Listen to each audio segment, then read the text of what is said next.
The moment you decide to stop letting your life go on autopilot and start observing how your mind is directing it, everything shifts. Because you will come from being just an actor to being the director of your own mind. And that's how you start transforming your life. Hi everyone, Fanai Kanjia here, and you are watching day 12 of the 21-day Decode Your Mind challenge. If this is the first time you are joining me, say first time in the comment. But if you joined me for the past 12 days, well, say here since the beginning in the comment. And if you were in between, that you don't have to tell me how many days you've been attending, just put in between in the comment so that I know from which part did you start joining me. From the beginning, from today, and that's totally fine. That's totally fine. As long as you decided, as long as you took that decision today. All right. It's really wonderful to see everyone here. Thank you for those who commented. And yesterday, we've been discussing about how each one of us experiences the world differently. That means we have filters. If there was any aha moment during yesterday's session or throughout the day after the session, maybe you start observing and maybe you even started to pause and then say, that session was talking about. That was what Fanek was talking about. If there was any realization, just put aha in the comment right now. It helps me know that yes, you got something from each session. Because today we are going to make the filter we've been discussing personal. If you couldn't attend yesterday's live, you can check all of my event every day. The live is still be there. All the videos are still there on my feed. You can check it out. And so, we experience the world differently. We understood that yesterday. Today, we are going to make it a bit personal, as I mentioned. We are going to see how you naturally experience it. And when I say naturally, I'm talking about that 95%, the subconscious, that is making you experience it in that way. So let's dive in. So I want you to imagine standing in the middle of a room in a beautiful house. Let's make it a beautiful house. And each side has one large window in front of you, on your left, and at your right, and back, at your back. Now, each window, obviously, the house is not round. Let's say it is square or rectangle. So obviously, each side will show different side of the house, right? All right. So suppose in front of you, the window is showing a beautiful garden. At your left, the window is showing, suppose, a busy street. And on your right, the window is showing a beautiful paysage, a mountain. And at your back, suppose it is showing the ocean, a beautiful beach. Now, before you, someone already come to that house. Someone already came before you. And they were looking at the busy street and told, I don't like that house, I need a calm house. But when you came there, you are calling them and said, what do you mean by busy? It is a beautiful garden here. It's nice. Then you both will start arguing how nice the house is and you want to live there. And the other person say, I don't want to go there. It's a busy street, noisy street. Which one is right? If I'm going to ask you that question. You can put in the comment. Maybe it helps us understand which one is right. If you see from that perspective, both of them are right, isn't it? But it's only about the perspective. And today we are going to make that perspective with precision. So imagine our brain actually work in a similar way. We all see the world through different windows.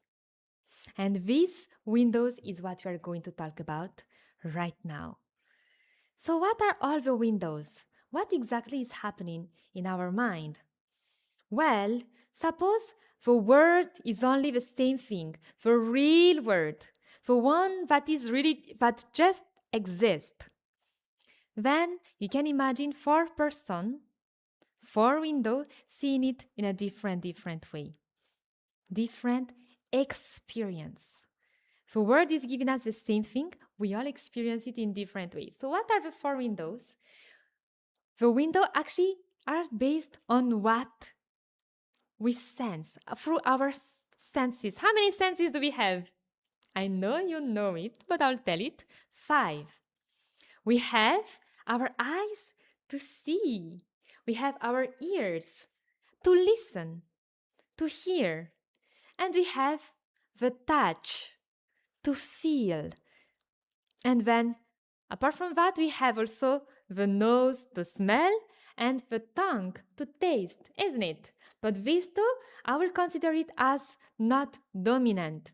Why? Because it's not like you are going to taste every time. Every time also you will smell, but these are not, this has less percentage of being experienced. The others are always there, constantly there. And then, apart from that, there is one specific, which is thinking. And so, I will be explaining it with one story. And as I'm explaining it, you can imagine yourself also in that story. So maybe you can relate to that situation. I want you to imagine entering a room, okay? Doesn't matter what kind of room it is. Maybe it is, let's say, family gathering. Or maybe for you it is networking event if you're a business person. Or for you it can be also just going in a club. Or maybe just someone's house. Doesn't matter. Just you enter a room. And if you ask me what about outside, doesn't matter. Just you go somewhere new. What do you notice first? So if you are a visualizer, here there is visualizer, feeler, talker, and analyzer. If you're a visualizer, you will see things first. You will notice what you see first. And because of that, your language also will match that. So you will say, you will notice colors. Oh, bright! Bright colors. I like the red carpet. Yeah, red carpet. Or for you, it will be like, it's bright. You love what you see. The layout. You remember people's clothes, like, oh yeah, the person was wearing that black dress, right? Yes, I remember her. And you notice their face. You can remember people's face easily. Or their expression. You are very attuned to their facial expression and their body languages. You often say things like, let's picture this, or imagine. Or you will say, you see what I mean? That doesn't look right. So you will hear their vocabularies like that.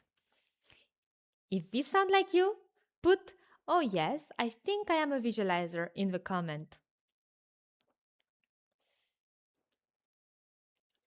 If you feel like less likely, then just don't put anything.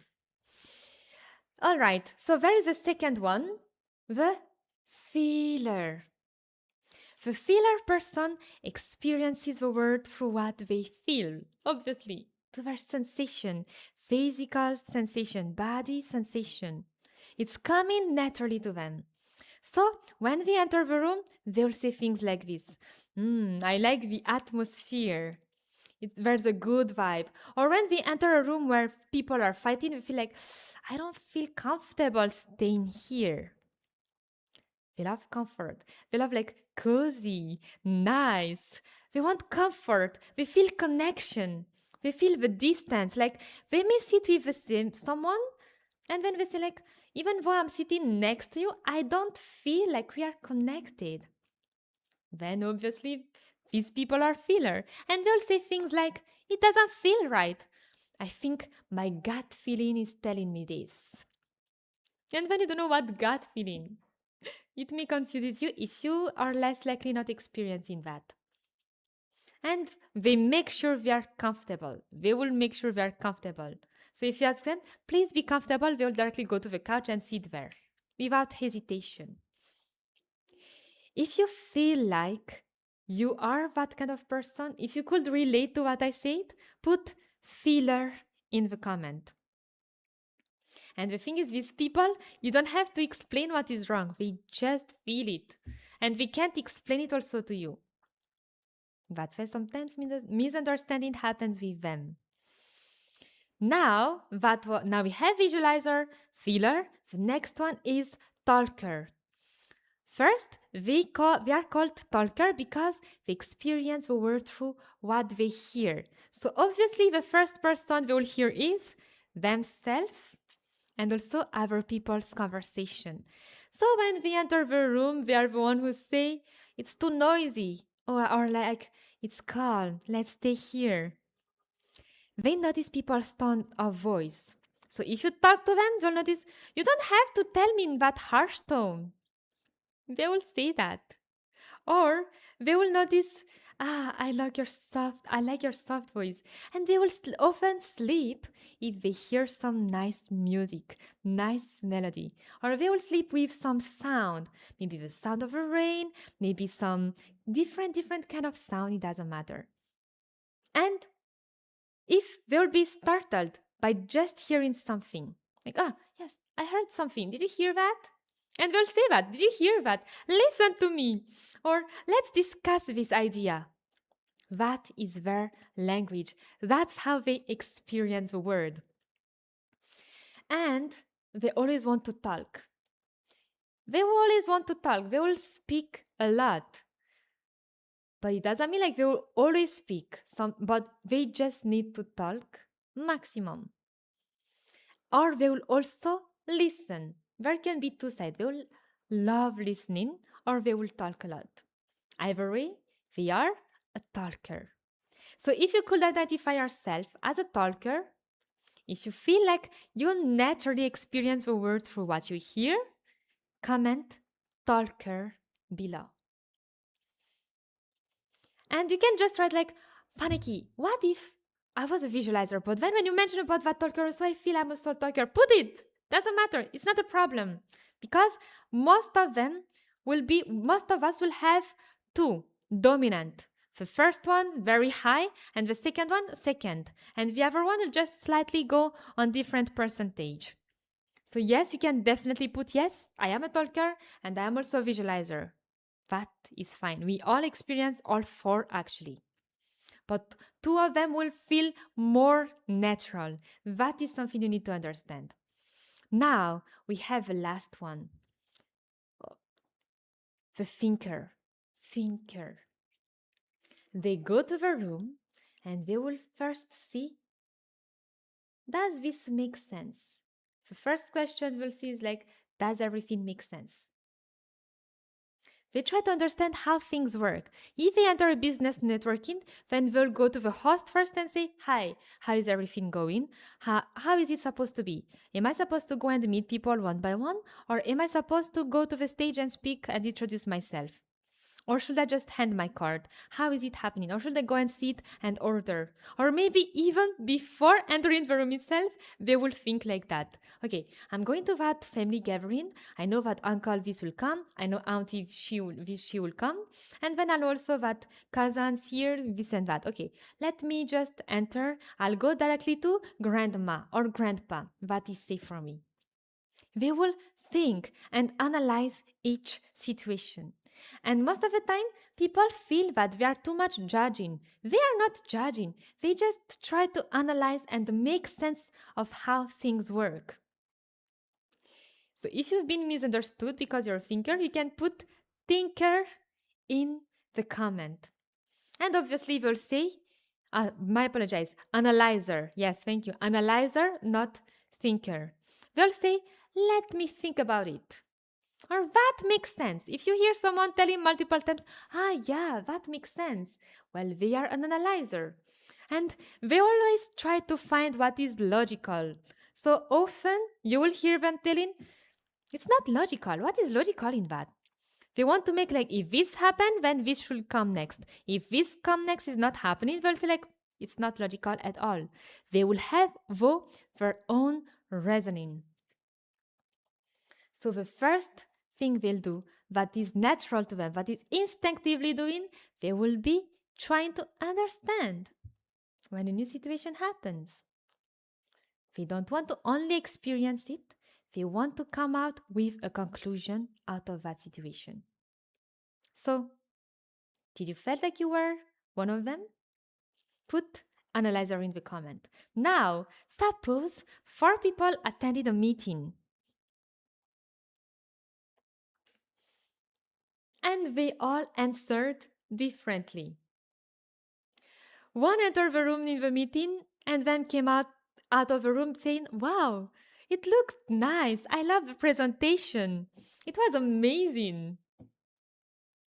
Another one came out and said, "Oh, I felt that. I felt the energy of the room. And even maybe, yes, I could just feel it. I feel that the idea is going to work." Well, definitely, feeler, right? And another person came. They said something important, and I will remember that for a long time. I will keep that in mind. This is exactly what we said, and that was important. Obviously, a talker. And then last one I said, the plan didn't even make sense. I didn't understand why we started with that and then we ended up with the numbers. Even the numbers is not matching.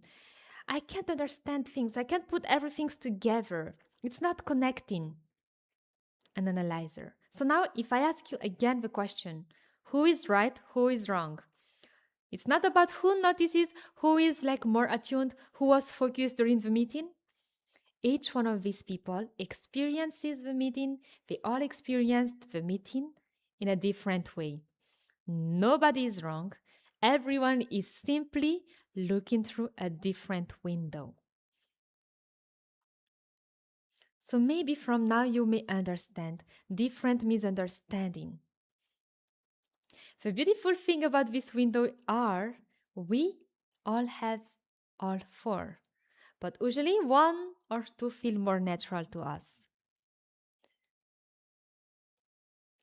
Maybe one is mainly focused on feeling, another one is focused on logic. None of us is wrong. So, for example, most arguments actually start there. The other person see through another window and say, "I can only see the mountain." Another person say, "What mountain are you talking about? I only see some dry leaves. And let's not stay here." And then we start thinking, they will never understand me. Or we will start saying, why we can't just be in my shoe? Or we say, why we think like that? We don't understand why we think like that. That's where all argument, conflict, or misunderstanding is happening in our day-to-day life. And maybe you could notice that. You see things and you get angry because the other person didn't see what you see. Then you say, I already told you to put this pen on this table. But the person wants just to take that pen with them for wherever they go. And you start arguing about it.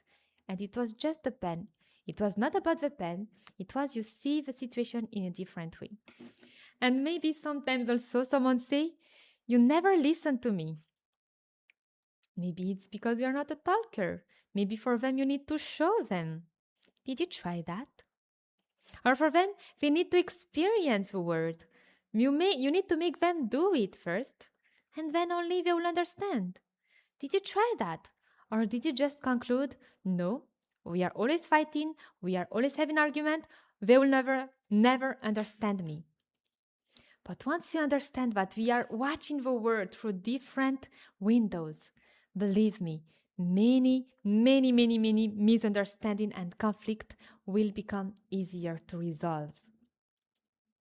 Because being aware of your own window and trying to understand other people's window will give you that space of curiosity. And as I always say, Curiosity is the start of awareness. So next time when you are talking with someone, instead of just arguing with them, listen to what they say. Notice what exactly they keep on repeating.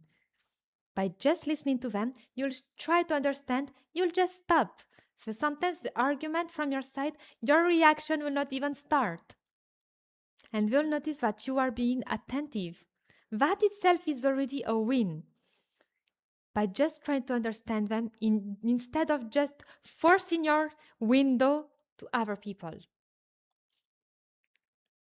So, yes, one analogy that I like when I say that is like imagine you are talking Arabic to someone who is speaking Malayalam, or you're speaking French to a German, and you keep on arguing, they can't understand me. Obviously, they can't. Obviously. You speak French, they speak German. How come you can understand each other? But when you start to try to mimic, then you start doing, okay, how can I make them understand it? Do I need to learn German? Or do I need to start first by doing some kind of movement? Maybe if I say like bottle, then maybe they will understand I'm talking about a bottle. That's where everything shifts. That's where everything starts to change. Because you try to make them understand in their own language, their own window, instead of just letting the conversation go into a deep conflict of misunderstanding. So before you can even translate, the first realization for you is to start noticing their window. Start trying to understand at least what language they're speaking. That is already a win. So that is today's realization. And tomorrow, we are going to go deeper into what are the filters behind these windows, because there are more. We have our senses, but apart from that, our brain is also processing each things differently. Because we may notice others get motivated by avoiding problem, others get motivated with achieving a goal. And different things are still going inside, deep inside. So we will go a step further. So for today, what you have to do is just pay attention to any conversation.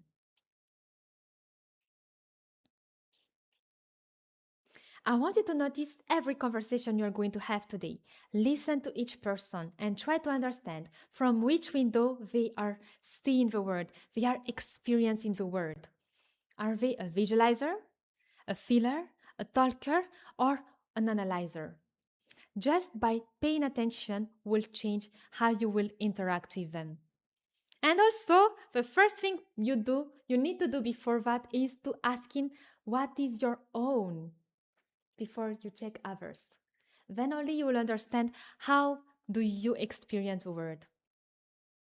And if this session helped you understand yourself deeper, say yes, deeper. I understand myself deeper in the comment. And so that's it for today. And tomorrow, yes, we'll check about the hidden filters behind those window that we just discussed today. And thank you for being here with me. It shows me that yes, you really want to be successful. You really want to change your life. But remember, always remember that our brain is a complex and amazing system. We are here to break it down piece by piece, slowly, slowly. The first step is curiosity and awareness and asking the right question. The second step is execution. So even if there is one small action you can do today towards becoming a better based on what we discussed so far, do it. It can be as small as just joining the WhatsApp group that I'm having right now, where all the conversation and all the worksheet are shared. That group is for you if you are ready for real growth, for accountability with people. That's it for today. See you tomorrow. Enjoy your day. Bye.